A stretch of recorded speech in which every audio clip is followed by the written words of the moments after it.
Hey guys, and welcome back to another video. First off, I want to apologize for my last video being like, I just sounded so bored and uninterested, but in truth is I've had like really tough couple of weeks. I haven't slept much. I've had a migraine almost every day, so it's not been easy. But I'm feeling a lot better today, and hopefully I'm gonna continue to feel better. And this video, I don't want to say it sounds like more energetic because this is not like an energetic topic, but at least I don't sound like I'm just bored out of my mind like last video. But yeah, let's just get into it because I don't know how long this is gonna be.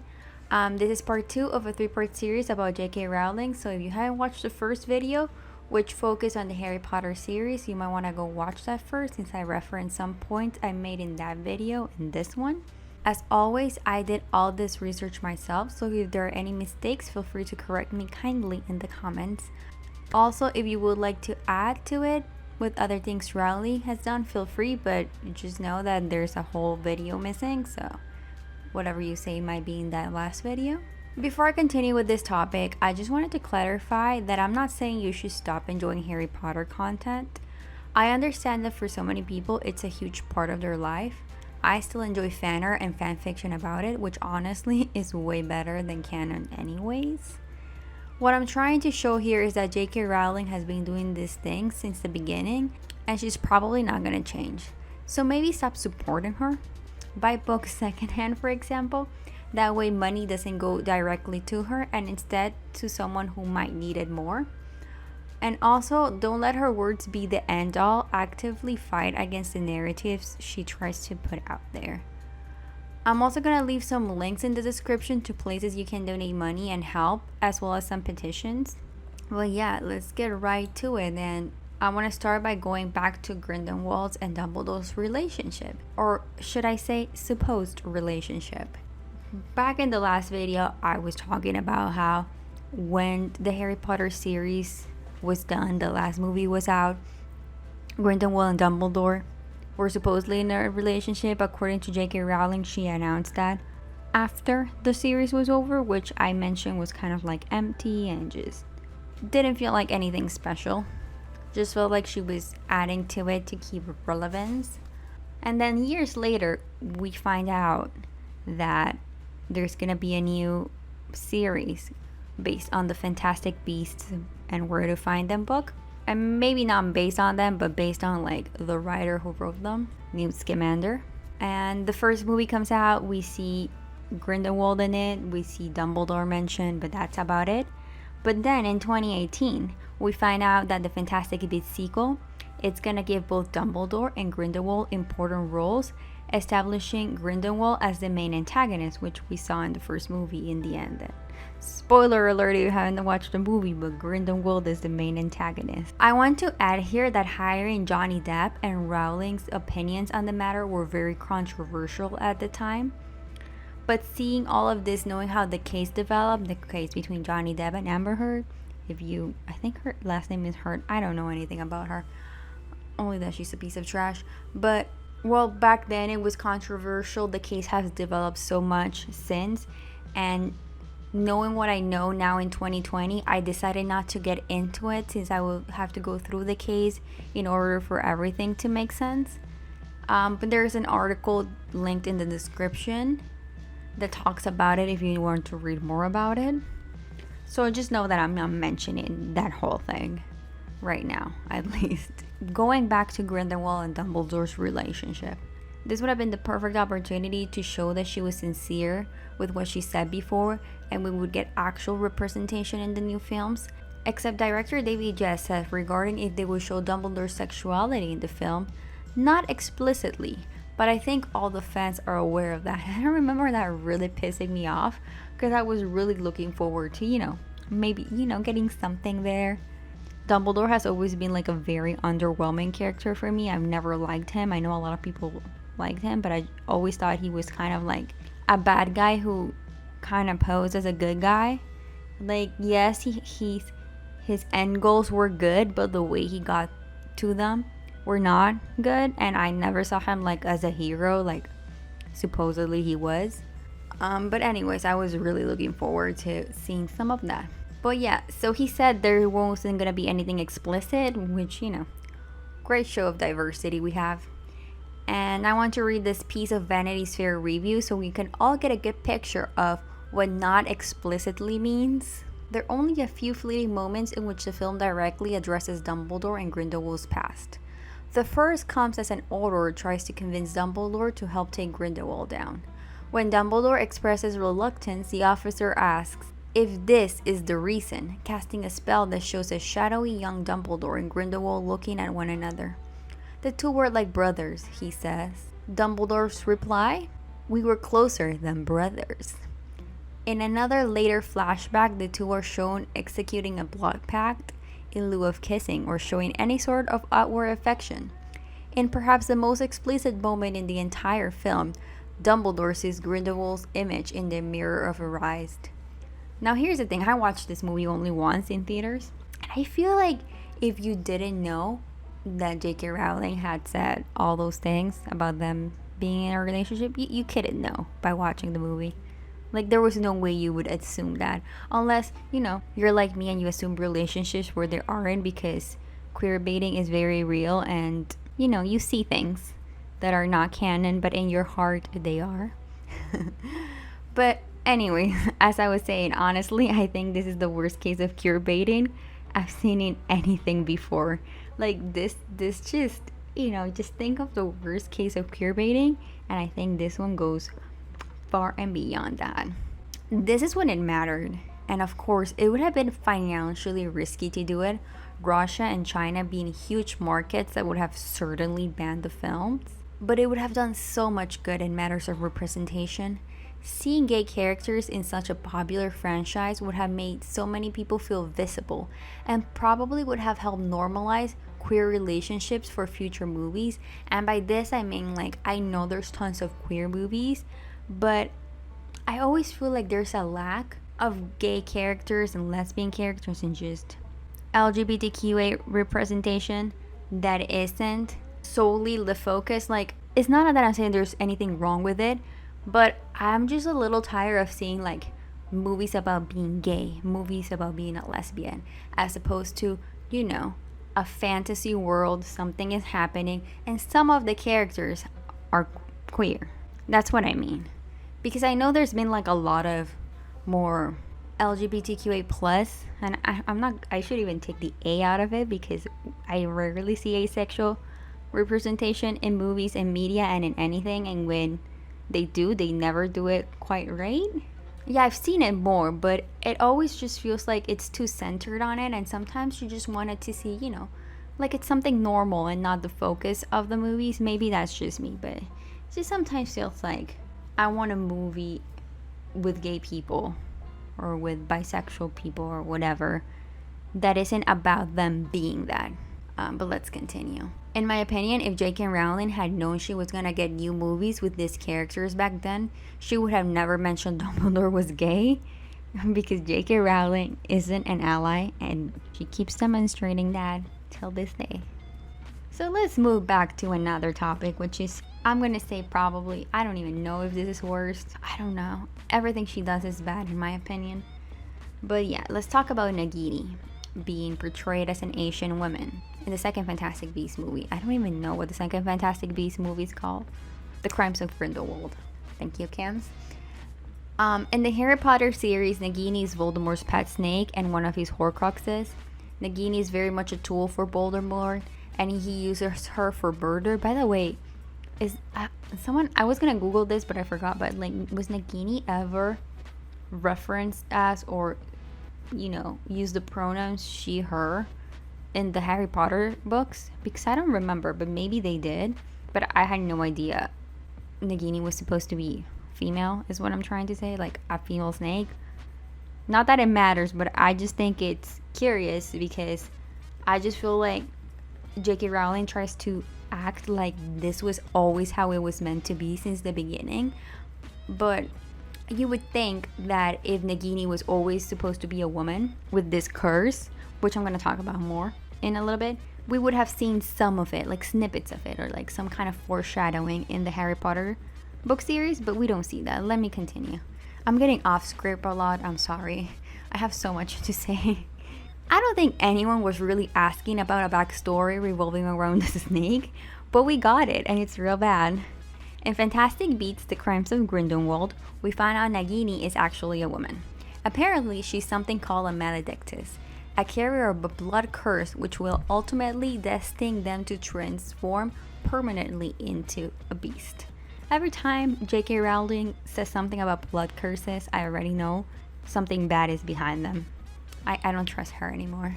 Also, apparently she had been holding this information for 20 years and she didn't once think that maybe, just maybe, casting Claudia Kim, a Korean actress and model, for the role was horrible.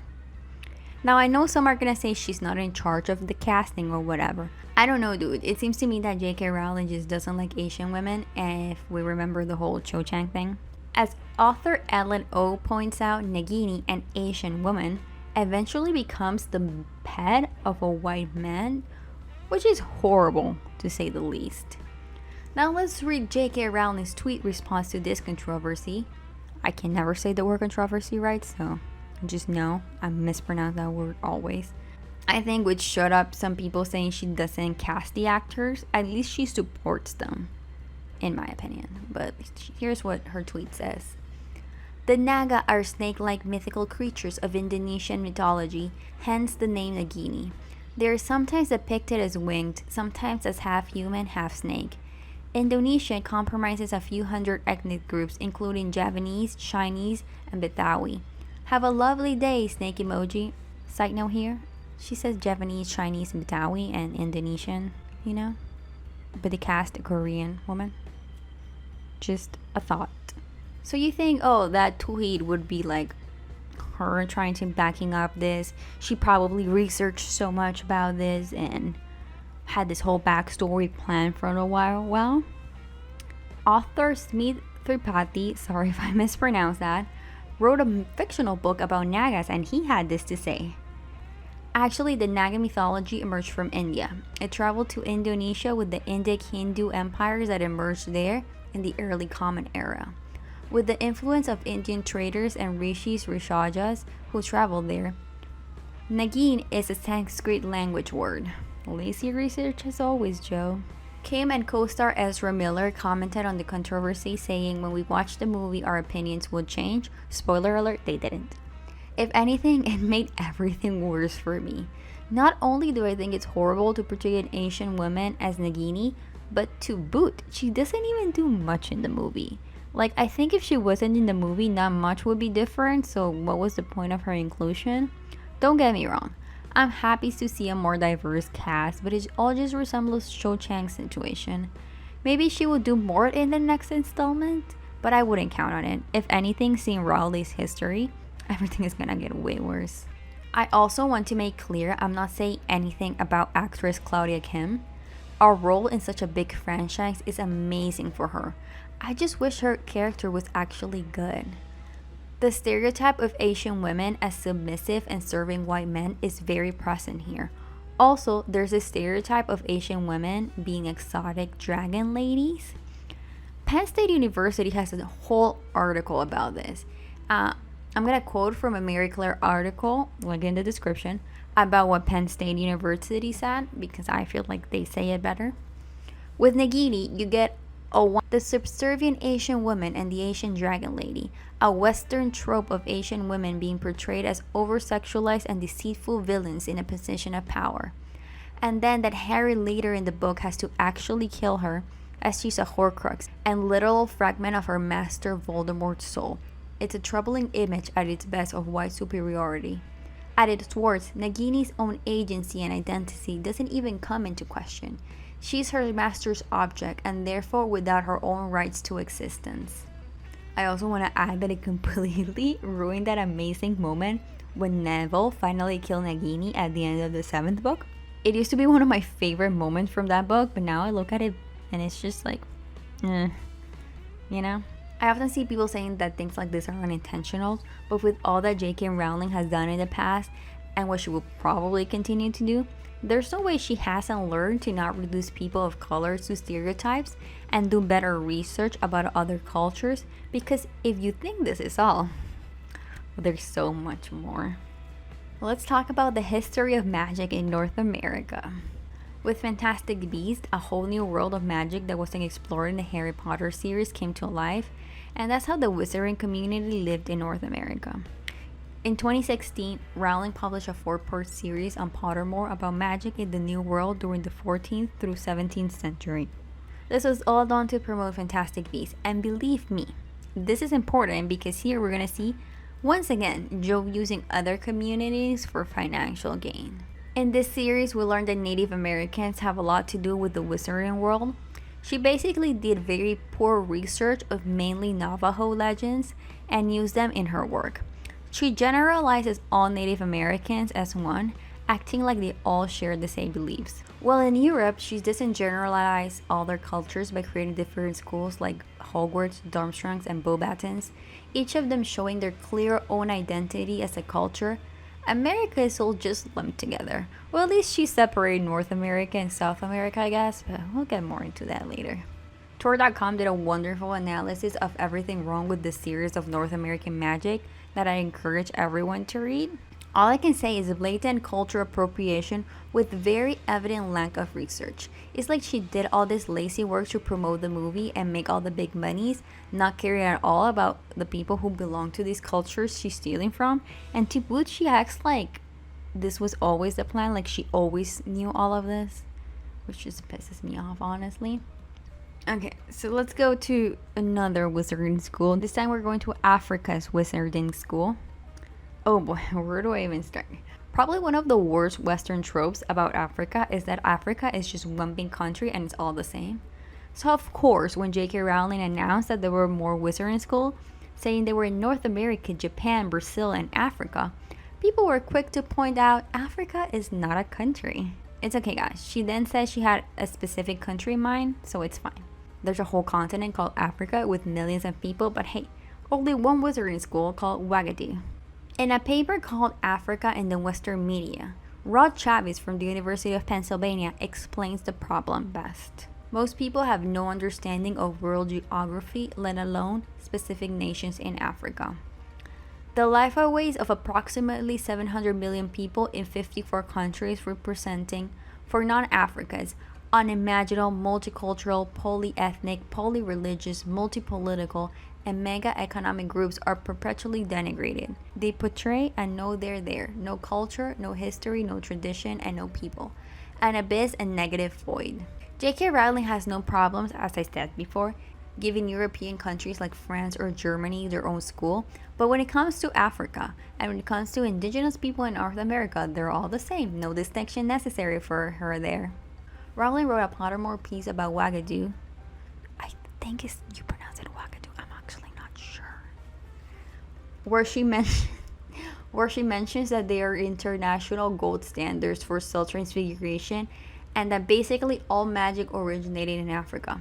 She also mentions, quote, "Although Africa has a number of smaller wizarding schools, there is only one that has stood the test of time, at least 1,000 years, and achieved an enviable international reputation, Wagadu." I actually googled it and apparently it is pronounced Wagadu, so let's proceed, but if I'm wrong, please correct me.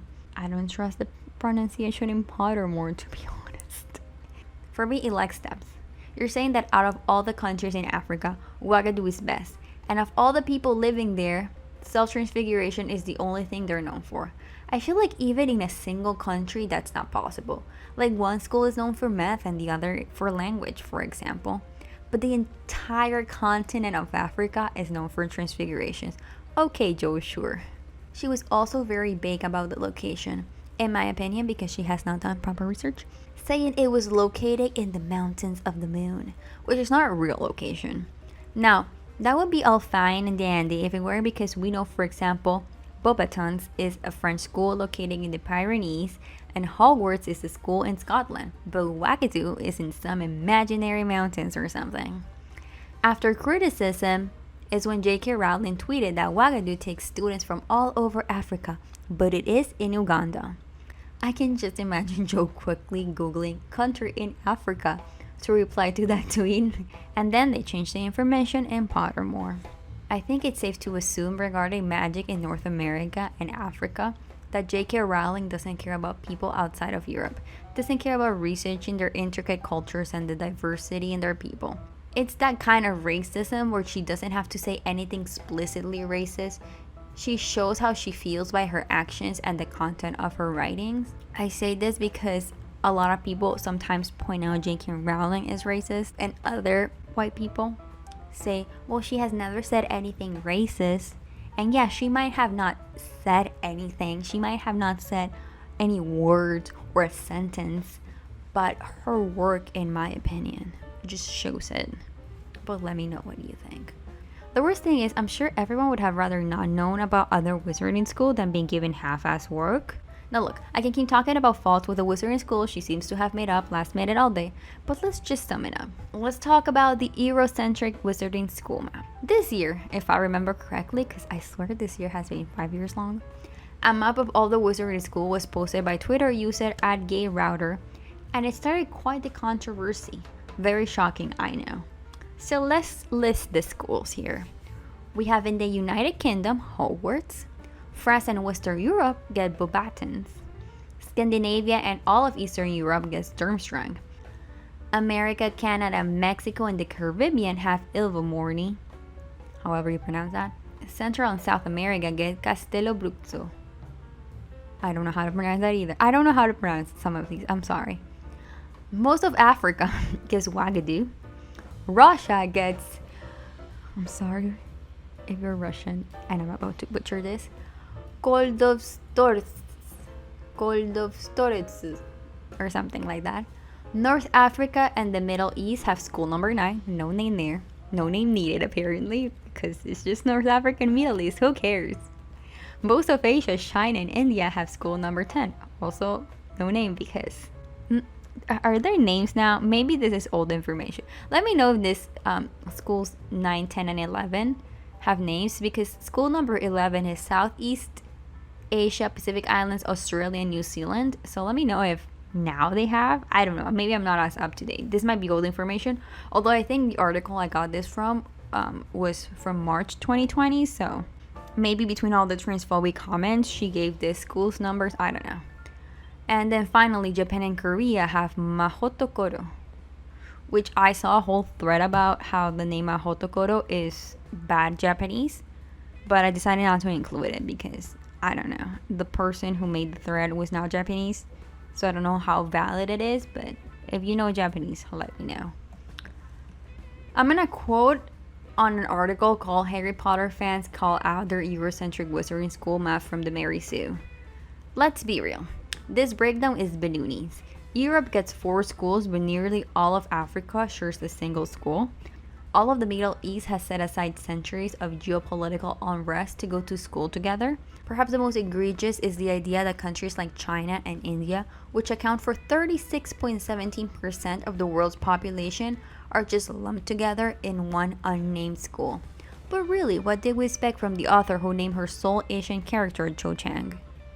I just want to mention that Cho Chang isn't the sole Asian character, but I mean, we got the Patil twins. They're from India, and India is Asia. But this is what the Mary Sue says, not me. Now, I can go into way more details why the names, the locations, and just everything about these schools is wrong, like I did with Africa and North America. But this video would be like 5 hours long, and I'm already breaking out from the heat. A lot of people are like, you can't expect J.K. Rowling to be knowledgeable about everything all around the world. And you're right, I don't expect that. Here's the thing. Why not hire people to do that? Why not get a group of people from different backgrounds, cultures, countries, whatever, get actual experts? Then you talk to them, you tell them your ideas, and then they come up with what's best. She has the money for it. J.K. Rowling has the money to hire one person for each country that's an expert and have them write their own wizarding school ideas and then put them in Pottermore. Wouldn't that be cool though? Like, that you could go to Pottermore, search where you're from, and learn everything about the wizarding schools in your specific country. Because personally, the wizarding school closest to me is in Brazil, and I don't even speak Portuguese. Most of South America doesn't speak Portuguese, so like...